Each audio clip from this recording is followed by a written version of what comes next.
Viewers দেখতে পাচ্ছেন পুঠিয়া রাজবাড়ি।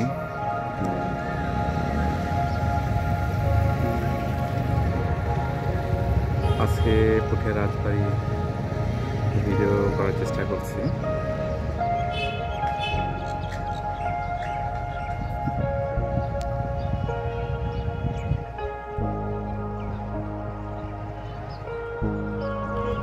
দেখতে পাচ্ছেন পুঠিয়া রাজবাড়ির সামনে একটি বিশাল মাঠ রয়েছে, সেই মাঠটি দেখতে পাচ্ছেন আপনারা।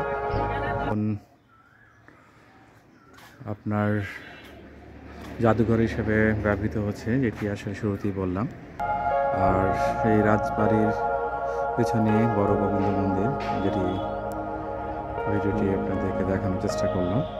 অর্থাৎ এই পাশ দিয়ে আরেকটি রাস্তা গিয়েছে, সেটি হচ্ছে আপনারা দেখতে পাচ্ছেন এখানে লেখা রয়েছে রানীমহল এবং রানীঘাট।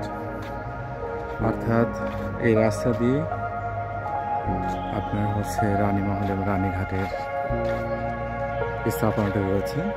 এই পাশে দেখতে পাচ্ছেন অনেকটা এখন যত্ন করা হয়। এখন যেহেতু বসন্তকাল, বিভিন্ন ফুলের গাছ দেখতে পাচ্ছি এবং খুবই সুন্দরভাবে ফুলগুলো ফুটে রয়েছে। এই পাশে আরেকটি স্ট্রাকচার দেখতে পাচ্ছেন, যেটি আসলে অনেকটা ভগ্নদশা অবস্থায় রয়েছে।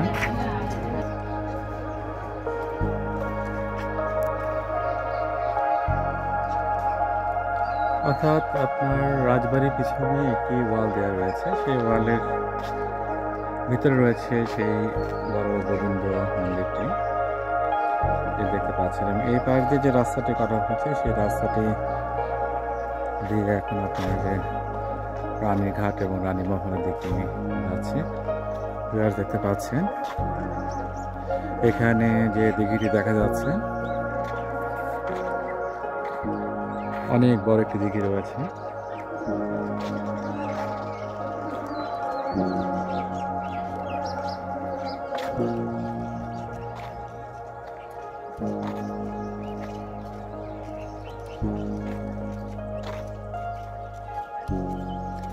এখন দিঘির পাশে সুন্দর রাস্তা করা হয়েছে এবং দেখা যাচ্ছে যে দুই পাশে অনেক সুন্দর সুন্দর আপনার ফুলের গাছ লাগানো হয়েছে।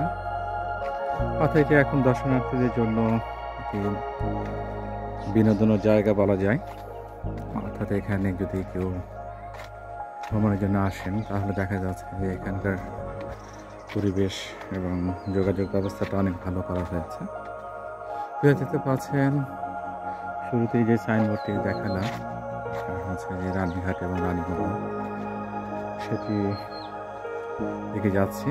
এবং আরেকটি বিষয় যেটি বললাম, যে আসলে যে মন্দিরটি ভিডিওটি করলাম বড় গোবিন্দ মন্দির, সেটি কিন্তু আপনার ব্যাক অর্থাৎ পিছনের সাইডে কিন্তু আপনি দেখতে পাচ্ছেন। এই ওয়ালের পাশে আপনার দেখা যাচ্ছে যে এখানে সেই আপনার হচ্ছে দিঘি, এবং দিঘির পাশে আপনার রানীঘাট যেটি বলা হচ্ছে, সেই রানীঘাটটি আপনার করা হয়েছে।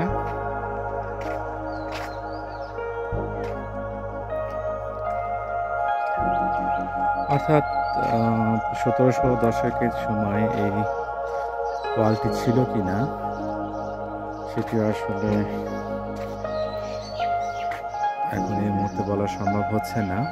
ভিউয়ার্স দেখতে পাচ্ছেন, অর্থাৎ এখানে সেই রাজবাড়ির আরো কিছু স্ট্রাকচার রয়েছে।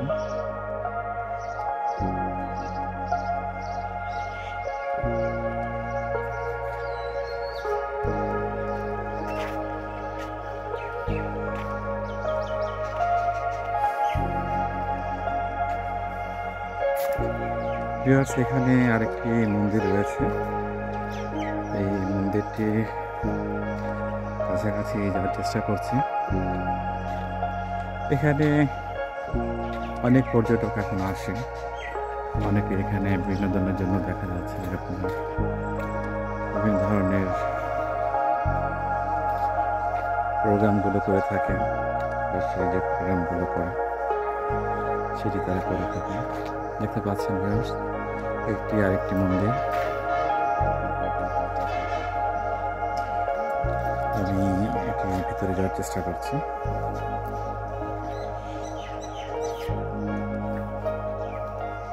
দেখতে পাচ্ছেন এখানে পোড়ামাটি বিভিন্ন ফলক দেয়া রয়েছে এবং সেগুলোর বিভিন্ন দেবদেবীর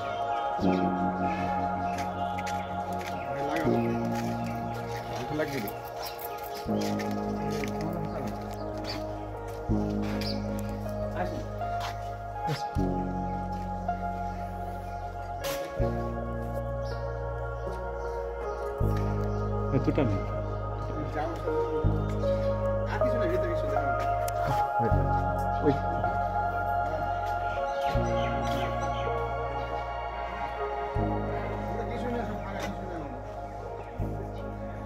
ভিউয়ার্স, আসলে এখানকার যিনি দায়িত্ব রয়েছেন উনি এটি আসলে কিছু গেস্ট নিয়ে এসেছেন, তাদেরকে ঘুরে ফিরে দেখাচ্ছেন। দেখা যাচ্ছে যে সুযোগে এটার নামটা কি আপনার? আমার ছবি নিয়েন না না না,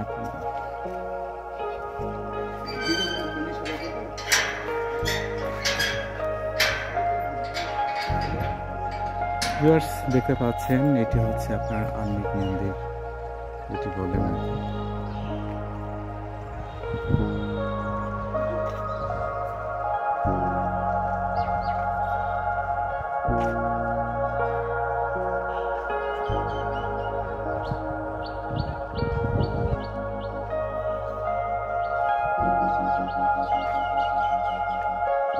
এটিকে বাউন্ডারি ওয়াল দিয়ে ঘিরে রাখা হয়েছে। এর পাশে আপনার আরেকটি স্ট্রাকচার দেখতে পাচ্ছেন, সেটি আপনার অনেকটা ভগ্নদশা অবস্থায় রয়েছে।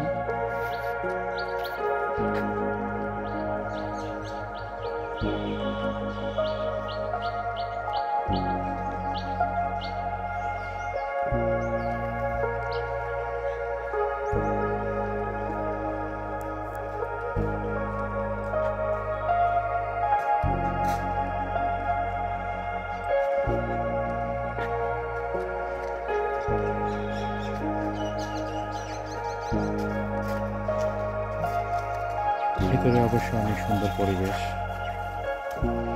অনেক পরিষ্কার পরিচ্ছন্ন এবং ভিজিটরদের বসার জন্য এখানে কিছু ব্যবস্থা করা হয়েছে। দেখতে পাচ্ছেন প্রতিটি গাছে অনেক ফুল ধরে রয়েছে।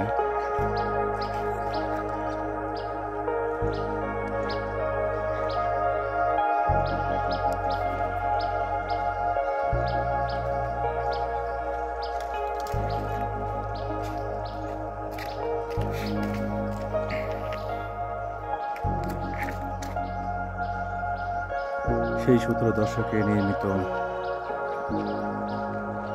সেই স্ট্রাকচারগুলো এখন দাঁড়িয়ে রয়েছে।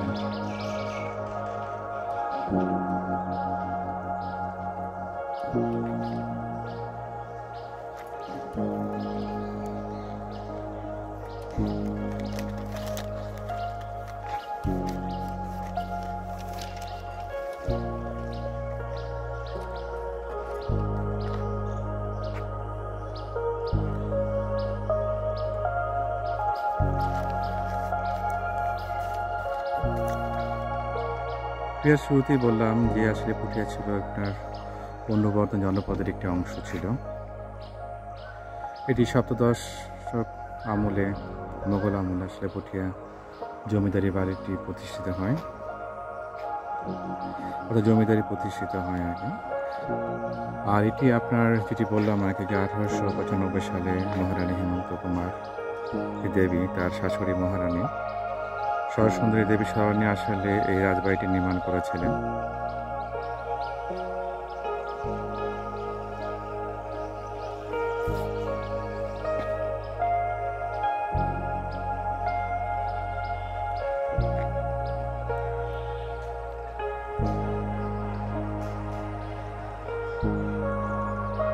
অর্থাৎ দশকের আপনার নীলাম্বর যিনি ছিলেন, ওনার আসলে মোগল সম্রাট জাহাঙ্গীরের কাছ থেকে উনি রাজাদি উপাধি লাভ করেন। এই রাজাদি উপাধি লাভ করার পর থেকে আসলে পুঠিয়া রাজবাড়ি পরিচিতি লাভ করে। আর যেটি বললাম, আসলে এই রাজবাড়িটি আপনার দোতলা এবং আয়তাকার বিশিষ্ট রয়েছে, এবং এটি যে স্ট্রাকচারটা করা রয়েছে সেটি হচ্ছে আপনার ইন্দো ইউরোপীয় স্থাপত্য রীতিতে আসলে এটি করা হয়েছিল। দেখতে পাচ্ছেন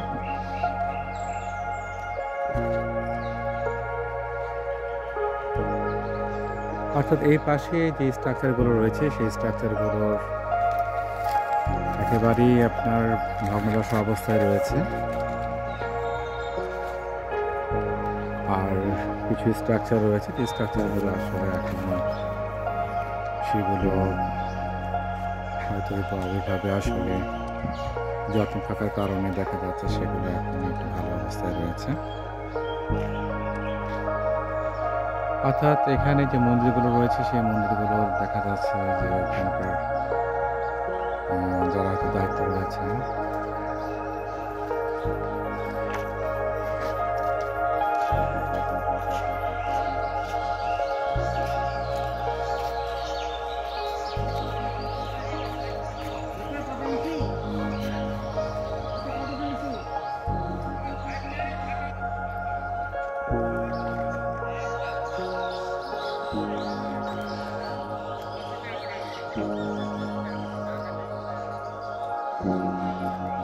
সত্যি অপূর্ব। ভিউয়ার্স, যদি কখনো এখানে আসেন অবশ্যই সময় নিয়ে আসবেন এবং প্রতিটি স্থাপনাগুলো ঘুরে ফিরে দেখার চেষ্টা করবেন। অর্থাৎ এই জমিদারি যেটি ছিল সেই জমিদারিটি আপনার যখন আপনার 1947 সালে যখন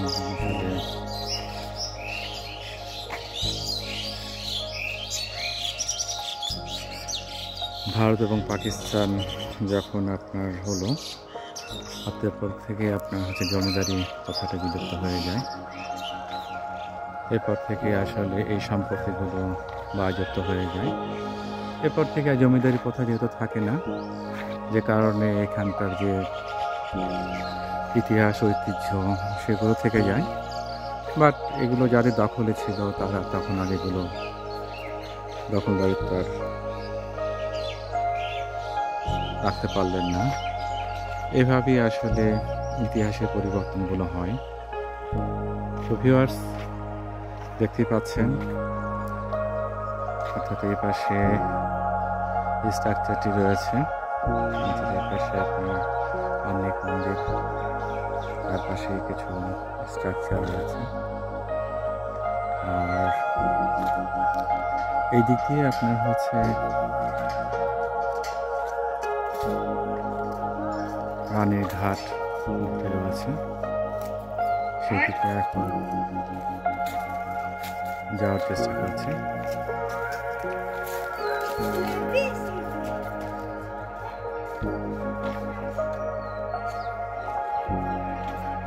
অর্থাৎ দিঘিটি রয়েছে অনেক বড় একটা দিঘি। হ্যাঁ, এই দিঘিটি পাশে ঘাটটি রয়েছে, দেখতে পাচ্ছেন সেই ঘাটের স্ট্রাকচারটি।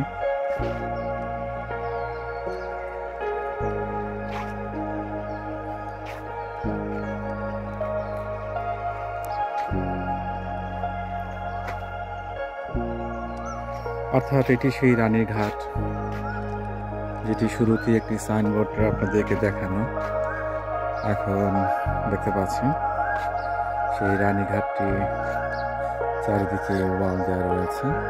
অর্থাৎ এখানে যদি বলা যায় একটা প্রাইভেসি ব্যাপার, এটি খুবই স্বাভাবিক, সেটি করা হয়েছে। অর্থাৎ সেই 1700 দশকে নির্মিত রানীঘাটটি এখনো রয়েছে। শুধু সেই জমিদারিটি নেই এবং সেই মানুষগুলো এখন আর নেই। কিন্তু সেই ইতিহাস, সেই চিহ্নগুলো এখনো রয়েছে, যা আমরা এখন বর্তমান প্রজন্ম এগুলো সচক্ষে দেখছি। তখনকার জমিদারি কথাটা আসলে কত বিশাল ছিল এবং তারা কতটা সুখ স্বাচ্ছন্দ্যে তারা জীবন অতিবাহিত করেছেন।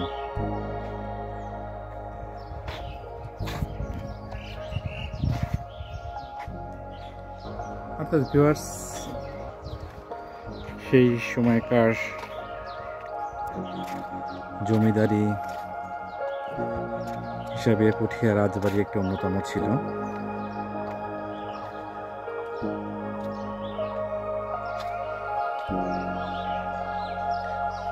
দেখতে পাচ্ছেন এখানে ভিউয়ার্স আরেকটি স্ট্রাকচার রয়েছে।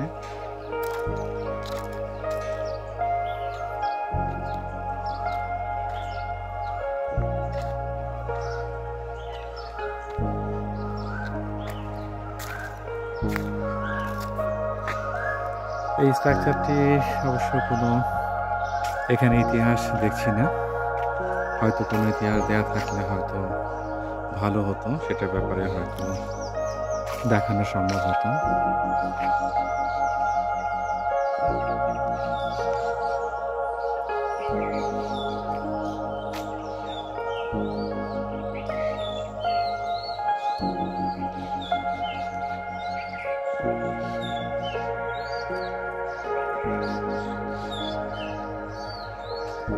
ভিউয়ার্স,